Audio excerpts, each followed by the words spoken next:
Welcome back to another technical deep dive here in the debug zone. Today we're tackling a big question and breaking it down with insights from other users. Hopefully this clears up some misconceptions and helps you get the answer you need. So buckle up, stay a little curious, and let's jump right in.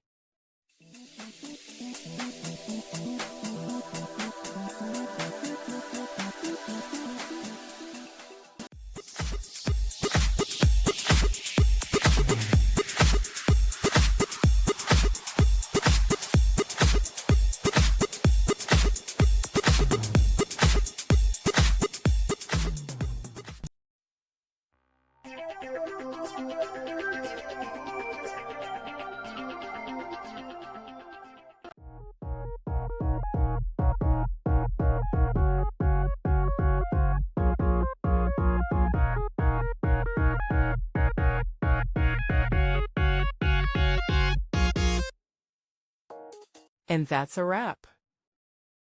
I hope you found the answer you were looking for. If you did, take a second to hit that subscribe button. It really helps out. And let me know in the comments which solution worked best for you. See you next time in the debug zone.